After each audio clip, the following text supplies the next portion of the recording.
నేను ఇచ్చిన పైసలు నాకు తిరిగిస్తావా, లేకుంటే నీ పిల్లం ముద్దనే ఉంది, నీ పిల్లని నాయమడి పంపిస్తావా అని పోయినట్టు ఒక బాడుకావు. ఏడ జరిగింది ఈ ముచ్చట అంటే తెనాలిలో జరిగింది. ఆయన చిన్నపాటి వ్యాపారస్తుడేనట. ఆయన పేరు రమేష్ బాబు, 46 సంవత్సరాలు ఉంటాడట. వాళ్ళ భార్య పద్మావతి, ఆమె 36 సంవత్సరాలు ఉంటుంది. ఇద్దరు అమ్మాయిలు. ఆయన చిన్నపాటి వ్యాపారస్తుడంట. గట్టినే ఏమంటారు, బంగారం లేకపోతే ఎండో ఇస్తే ఆలోలు ఈలోలు పైలు అవసరం ఉన్నోళ్ళు ఈయన దగ్గర తాకట్టు పెడితే ఈ 4 పైలు ఇచ్చి మళ్ళీ ఈల బంగారాన్ని కొనపోయి బ్యాంకులో పెట్టుకుంటాడు. బ్యాంకుల్లో లేకపోతే ఇక తెలిసిన ఉంటాయి కదా, ఎక్కడో కాడ పెట్టుకొని ఒక పావులో పరకో చూసుకొని మితికాడికి అక్కడ ఇక్కడ రొటేషన్ చేసుకుని బతారంట. పాడే మరి ఏం ఆపద వచ్చింది ఏం కాదు, అప్పులలో పడ్డాడు. అప్పులలో వాడు ఏం చేసిండు, ఆ బ్యాంకు దగ్గర ఇంకా 4 రూపాయలు ఎక్కువ తెచ్చుకుండేమో. ఇక బ్యాంక్ ఆయన అడగవచ్చిండు, ఏమైనా మరి నీ బంగారం టైం దగ్గర పడ్డది, మరి పైలు కట్టి మరి నీ బంగారం ఉడివికపోనేమో బ్యాంకు తోటి వెళ్ళి ఈ ఊళ్ళలో ఉన్న ఈ జనాలు ఏం చేసిరు, అయ్యా నీ పైలు నీకు అర్థమయ్యా, నా వస్తువు నాకు తీసుకురాలి.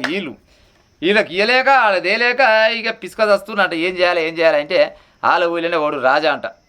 ఆ రాజా అంటోడు ఆడు ధర్మబయటి పాపం బయటి కట్టుకుంటే తిరుగుతారంట. ఆడు చక్రబయటి కాడు దొరికినట్టోడు. వాని కాడికి పోయినట్ట. పోయి జర నాకు కొన్ని పైసలు కావాలి, మరి అప్పిస్తావా అంటే, మరి నా అప్పు సంగతి ఇస్తా కానీ మరి నా వడ్డీ సంగతి నీకు తెలుసా అన్నట. తెలుసా అయ్యా, మరి నేను జర ఆపదలు ఉన్నా ఇయ్య అంటే ఎట్లా చేసి ఇచ్చిండట. ఎన్ని ఇచ్చిండు, 1,80,000 రూపాయలు చేతిలో ఇచ్చిండట. 1,80,000 రూపాయలు తీసుకొని వచ్చిండు. మరి కొంతమందికి వచ్చిండు, కొంతమందికి కట్టలేదట. ఎంతో కొంత రొటేషన్ జరుపుకుంటూ పోతున్నాయి. ఇప్పుడు ఏదైనా పాపం పడే వడ్డీ అయితే ఆగదు కదా. ఈ పైసలు ఇచ్చినామంటే తల్లికంటే పిల్లి ఎక్కువ అవుతాయి, సామెతనే కదా. ఇక ఈ రాజబాబు గారు తలిగినాడు. రాజా ఏమా పాయలు ఇస్తావా ఇయ్యవా అంటే ఇస్తా, 4 రోజులకి ఇస్తా, నెలకి ఇస్తా, 2 నెలలకి ఇస్తా, గిట్ట టైంపాస్ చేసుకుంటా ఈ రమేష్ బాబు టైంపాస్ చేస్తున్నట. ఇచ్చేనాడు అనుకుంటూ మళ్ళీ లేకపోతే దుర్బుద్ధి ఎప్పుడు పుచ్చిందో మనకు తెలియదు. కానీ ఇక ఓనాడు అడిగినట, నువ్వు ఇస్తేనేమో నా అప్పు నాకు, లేకుంటే నీ పిల్ల ముద్దనే ఉంది, నీ పిల్ల అందుకోవాలని చెప్పినట. కథం ఎప్పుడైతే ఈ మాట అన్నాడో ఇక కూడుగా పట్టినట భార్య భర్తలు ఇద్దరు. గింత పెద్ద మాటనే ఈయనకి అప్పు కడదామంటే ఈయన దగ్గర లేవు. బ్యాంకు వాళ్ళు ఆగరైతే ఇచ్చిన బంగారం ఇచ్చిన వాళ్ళు ఆలాగరా, ఈడాగడా. ఏం చేయాలనుకొని ఇక ఇదంతా కాదు. కానీ మనం ఇక సత్యమార్గం ఏముంది, మనం చద్దాం అనుకున్నట. మరి 2 పిల్లలు ఉండే కాబట్టి పిల్లలు చంపుదాం, మనం చద్దామని ప్లాన్ చేసుకురంట. మంచిగా కూల్ డ్రింక్లు ఇసం కలుపుకురంట. ఇసం కలుపుకొని ఇక తాగుదామని పిల్లలు పిలిచిరట.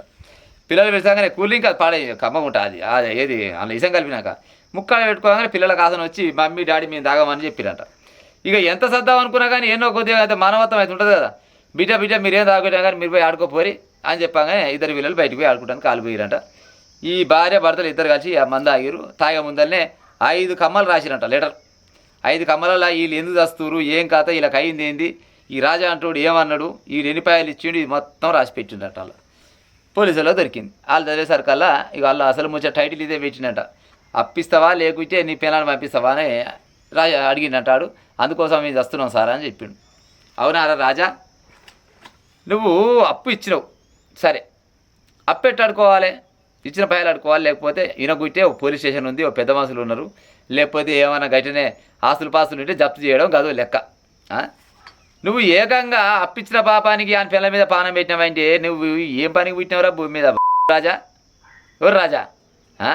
ఆయన పిల్ల ముద్దుకుందని పిల్లల్ని పంపిస్తావా లేకపోతే అప్పిస్తావా అని అంటే ఆయన దగ్గర పైసలు లేకనే నీ దగ్గర అప్పు చేసి, పైసలు లేకనే కదా అప్పు చేసింది, బలిసి చేసినాడు. లేక అప్పు చేసిన పాపానికి ఏకంగా ఆయన పిల్లం మీద పానం పెట్టి పిల్లల్ని పంపుతావా ఇంటికి ఎంతవరకు కరెక్ట్ చెప్పిగా ఉత్త పుణ్యాన్ని చచ్చిపోయారు. ఇంకా 2 పిల్లలు కూడా చంపుతున్నారు.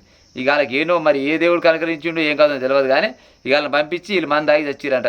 ఇప్పుడు వస్తాయిరా రాజా ఇక నీకు పైసలు? భార్య భర్తలు ఇద్దరు చచ్చిపోయారు, ఇప్పుడు వస్తాయి ఆ పైసలు? పోలీసు వాళ్ళు కరెక్టే తలుచుకుంటే ఆ గద్దల పెళ్ళిళ్ళు కూడా వాళ్ళకి అయ్యే ఖర్చులు కూడా మొత్తం నిద్ర పెట్టేయాలి. అప్పుడు కానీ లెక్క కూరుతుంది. అప్పిచ్చే ముందలా గీ అని అనుకున్నావు, అప్పు నువ్వు తీర్పని ఏడాలా, నీ పిల్లని నాకు ఆడు పంపాలని పత్రం మీద రాసుకున్నావరా రాజా? ఇంకో గసమండి ముచ్చట ఏడ జరిగింది, ఇది తెనాల్లో జరిగిందట ప్రజలారా. అందుకోసం అప్పు చేసేటప్పుడు జర ఆలోచించి ఉపాయం చేయి. ఇస్తోడైనా తీసుకుంటోళ్ళైనా కానీ జర ఆలోచించాలి. ఇక ఉంటా మరి.